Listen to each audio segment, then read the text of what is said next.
today we are going to talk about direct and indirect questions. On the left side, you can see examples of direct questions, while on the right side, we will form indirect questions together. So here we can just see the beginning of indirect questions. The reason why I've decided to make such a video is that very often I can hear this mistake from different people. So let's try to make indirect questions together. Let's have a look at the first one. What time is it? It's just a normal question. Could you tell me what time it is? A question mark. Could you tell me? That is our question part, yeah? So this part looks like a question. And as for the rest of the question, we act as if it is a positive sentence. Could you tell me what time it is? So, the second one. Where did I park my car? Do you know where? This time we have past simple, yeah? Where did I park? Do you know where I parked my car? Question mark. Again, do you know that is a question part? As for the rest of the question, we pretend as if it is a positive sentence. Where I parked my car. So we don't need any auxiliary verbs here. What time does the film start? Do you have any idea what time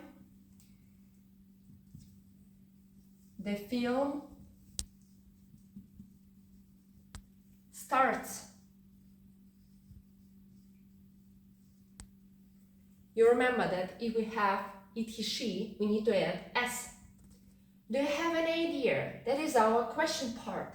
Yeah, so this part looks like a question. As for the rest, yeah, we pretend that it is a normal positive sentence. What time the film starts? We don't need to put does here. How much does it cost? Yeah, I wonder how much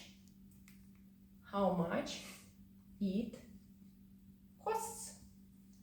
Again, we need to add s here because you remember it, he, she, we need s. I wonder how much it costs. Here we need to put a full stop because here it is not a question, yeah? So that's why we put a full stop. I wonder how much it costs. What do you want? Tell me what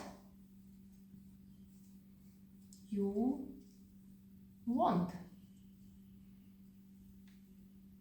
A full stop. Again, that is even not a question. That's why we don't need any auxiliary verbs. Tell me what you want. That's it. The last one. Why didn't you call me yesterday? I have no idea why you didn't call me yesterday. A full stop. So, as for the last one, is it a question? No, it isn't. Look, there is a full stop here. I have no idea why you didn't call me yesterday. That's why at first we need to put a subject, then we put our verb, yeah? As if it is just a normal sentence, not a question. So, why do we use indirect questions? To sound more polite and more formal. Bye-bye!